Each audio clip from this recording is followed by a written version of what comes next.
ولادت کی خوشی میں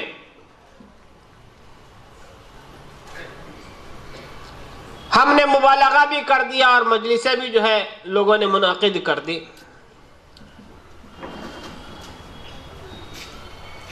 ہونا تو یہ چاہیے تھا کہ سیرت النبی صلی اللہ علیہ وسلم کے حوالے سے ہم اپنی زندگیوں کا جائزہ لیتے.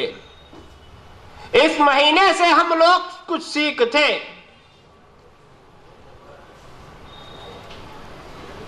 اللہ کے نبی صلی اللہ علیہ وسلم کے جن اوصاف کو قرآن مجید میں بیان کیا گیا ان میں سے ایک وصف سورہ قلم کی آیت میں بیان کیا گیا. وہ کیا ہے؟ وَإِنَّكَ لَعَلَى خُلُقٍ عَظِيمٍ.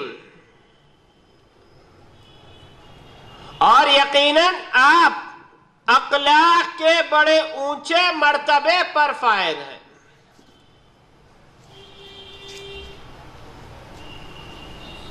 اللہ تبارک و تعالی نے محمد رسول اللہ صلی اللہ علیہ وسلم کے اخلاق کی گواہی قرآن مجید میں دی.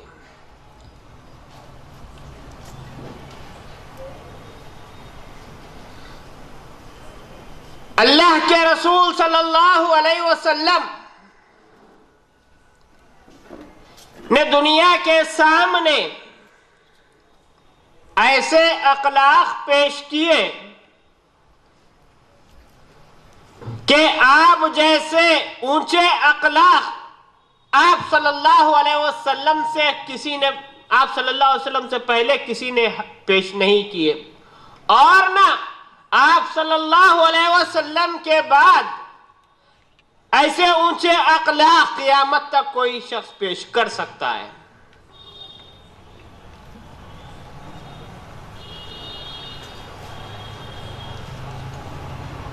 ام المومنین حضرت عائشہ رضی اللہ عنہا کے پاس ایک صحابی آیا اور آپ صلی اللہ علیہ وسلم کے اخلاق کے بارے میں پوچھنے لگے کہ اللہ کے نبی صلی اللہ علیہ وسلم کے اخلاق کیسے تھے؟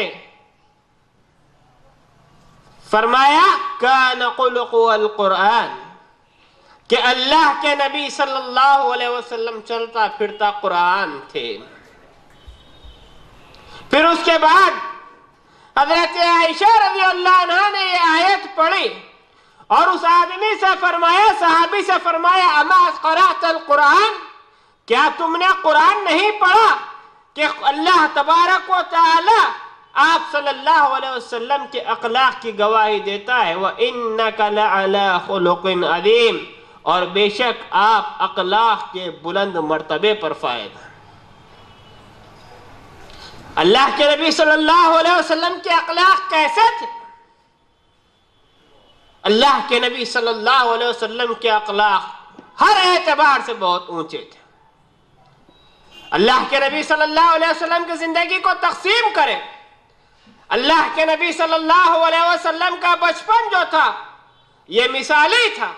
آپ کی جوانی بے داغ تھی، نبوت کے بعد کی زندگی بھی بے داغ تھی. یعنی آپ کا بچپن بھی بے داغ ہے، جوانی بھی آپ کی بے داغ ہے، نبوت کے بعد کی زندگی بھی آپ کی بے داغ ہے. نبوت سے پہلے آپ صلی اللہ علیہ وسلم کیسے تھے؟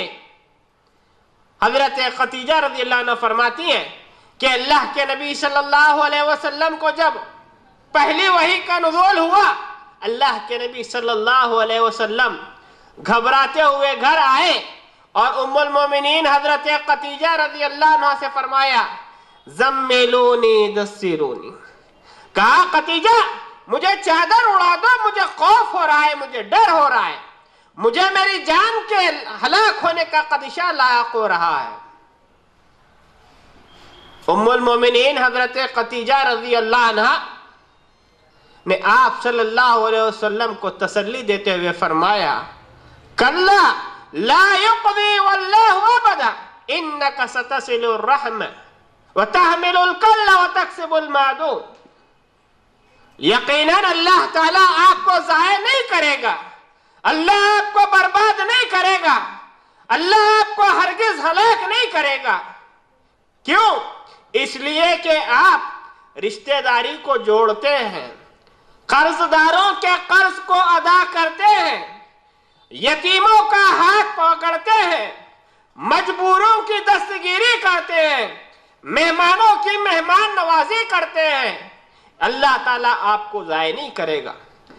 آپ دیکھیں کہ اس واقعے کے اندر ہم تمام لوگوں کو نصیحت دی جا رہی ہے، اس واقعے کے اندر ہمیں پیغام دیا جا رہا ہے۔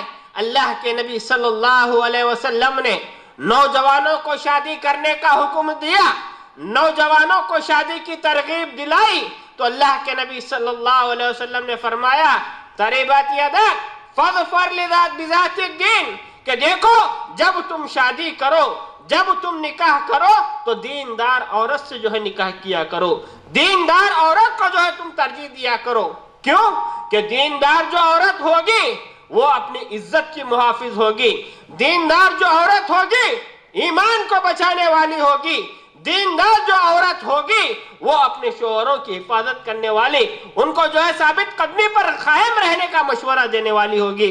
جناب محمد رسول اللہ صلی اللہ علیہ وسلم پریشان ہو کر گھر آئے، وہ دینداری کا نتیجہ تھا کہ خدیجہ رضی اللہ عنہ نے اللہ کے نبی صلی اللہ علیہ وسلم کو ترجیح دی، جو ہے تسلی دیا، اے اللہ کے رسول آپ ڈرے نہیں، آپ گھبرائے نہیں، آپ کو پریشان ہونے کی ضرورت نہیں ہے، یقیناً اللہ آپ کی حفاظت کرنے والا ہے۔ یہ نبوت سے پہلے کے اللہ کے نبی صلی اللہ علیہ وسلم کے اخلاق تھے۔ نبوت کے بعد اللہ کے نبی صلی اللہ علیہ وسلم کے اخلاق کیسے تھے؟ حضرت انس رضی اللہ عنہ فرماتے ہیں، حضرت انس رضی اللہ عنہ فرماتے ہیں کہ میں نے اپنے آقا کی خدمت 10 سال کی، 10 سال تک میں نے اللہ کے رسول صلی اللہ علیہ وسلم کی خدمت کیا۔ اللہ کے نبی صلی اللہ علیہ وسلم نے اگر کوئی کام کرنے کا مجھے حکم دیا اور میں نے وہ کام نہیں کیا، اور یہ کہ میں نے کوئی کام آپ سے بغیر پوچھے کر دیا، تو اللہ کے نبی صلی اللہ علیہ وسلم نے مجھ سے پلٹا کر کبھی سوال نہیں کیا کہ انس میں نے تم کو وہ کام کرنے کا حکم دیا تھا تم نے کیوں نہیں کیا، یا میں نے کوئی کام کر دیا تو اللہ کے نبی صلی اللہ علیہ وسلم نے یہ نہیں پوچھا کہ تم نے ایسا کیوں کیا۔ ماتحتوں کے ساتھ اللہ کے نبی صلی اللہ علیہ وسلم کا یہ برتاؤ۔ اللہ کے نبی صلی اللہ علیہ وسلم کے اخلاق کی بات آتی ہے، کیوں ہم اخلاق کی بات کرتے ہیں؟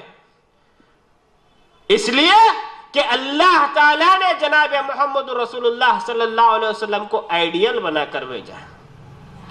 فرمایا قد کانت لکم فی رسول اللہ اسوۃ حسنہ، کہ دیکھو محمد صلی اللہ علیہ وسلم کے زندگی میں تمہارے لیے ایک اسوہ ہے، ایک نمونہ ہے۔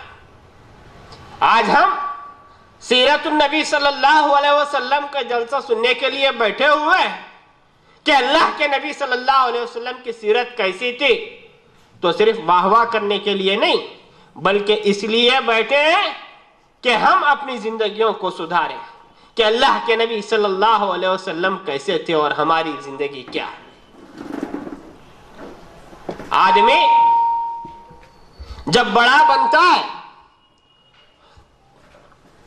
تو آدمی بڑا بننے کے بعد بڑے لوگ بھی اس کی نظر میں چھوٹے وہ نظر آتے ہیں۔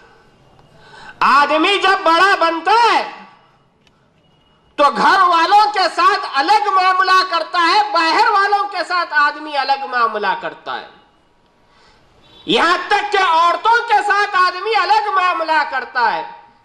لیکن اللہ کے نبی صلی اللہ علیہ وسلم کی سیرت کیا تھی؟ اللہ کے نبی صلی اللہ علیہ وسلم کا طریقہ کیا تھا؟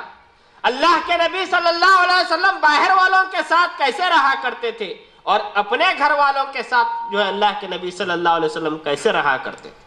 اللہ کے نبی صلی اللہ علیہ وسلم نے فرمایا خیرکم خیرکم لأہلی وَأَنَا خَيْرُكُمْ لِأَهْلِ، کہ دیکھو تم میں بہترین آدمی وہ ہے جو اپنے گھر والوں کے لیے سب سے بہتر ہو، اور تم سب میں میں اپنے گھر والوں کے لیے سب سے بہتر آدمی ہوں۔ اللہ کے نبی صلی اللہ علیہ وسلم نے کیا فرمایا کہ تم میں بہتر آدمی وہ ہے جو اپنے گھر والوں کے نزدیک بہتر ہو، اور میں تمام صحابہ میں، تم تمام لوگوں میں اپنے گھر والوں کے نزدیک سب سے بہترین آدمی ہوں۔ آج ہماری زندگیوں کا جائزہ لے لیں کہ ہماری زندگی کا معاملہ کیسے ہے۔ اگر خاتون سالن بناتی ہے، نمک زیادہ ہو جائے، ہمارا ہاتھ اٹھ جاتا ہے۔ کہ خاتون وقت پر کپڑے استری نہ کرے، آدمی جوتا ہاتھ میں اٹھا لیتا ہے۔ بچے بات نہ سنے، آدمی مارنے کے لیے چلا جاتا ہے۔ کتنا ظلم ہم جو ہے خواتین کے اوپر کر رہے ہیں۔ پھر ہم کو فخر ہے کہ ہم اللہ کے نبی صلی اللہ علیہ وسلم کے جلسے منعقد کر رہے ہیں۔ ارے سیرت النبی صلی اللہ علیہ وسلم سے سبق سیکھو کہ اللہ کے نبی صلی اللہ علیہ وسلم گھر کے معاملے میں کیسے تھے۔ ام المومنین حضرت عائشہ رضی اللہ عنہ فرماتی ہیں، ما ضرب رسول اللہ صلی اللہ علیہ وسلم خادما ولا امرأة خط۔ اللہ کے نبی صلی اللہ علیہ وسلم نے اپنی پوری حیات مبارکہ کے اندر، اپنی پوری حیات مبارکہ کے اندر اللہ کے نبی نے نہ کبھی کسی خاتون کو مارا، نہ کبھی کسی خادم پر ہاتھ اٹھایا۔ یہ اللہ کے نبی صلی اللہ علیہ وسلم کی اخلاق۔ آج سالن میں مرچی زیادہ ہو گئی، ہم نے ہاتھ اٹھا دیا۔ سالن میں نمک کم ہو گیا، ہم نے جو ہے عورت کو غیرت دلا دی کہ تیرا باپ ایسا ہے، تیری ماں ایسی ہے، تو اس خاندان کی ہے، تو اس قبیلہ کی ہے، تیرا بھائی ایسا ہے۔ اگر ہمارے پاس کوئی خاتون کام کرنے آ جائے، یا ہمارے کارخانوں کے اندر کوئی ملازم تاخیر سے آ جائے، ہم فوراً اس کو ٹوکنے لگ جائیں، اس کو آر دلانا ہم لوگ شروع کر دیں۔ اللہ کے نبی صلی اللہ علیہ وسلم نے فرمایا کہ مومن کبھی بد زبان نہیں ہوتا ہے، مومن بد زبان نہیں ہوتا ہے۔ آدمی اپنی زبان کی حفاظت کرے۔ یہ اللہ کے نبی صلی اللہ علیہ وسلم کا گھر کا معاملہ تھا۔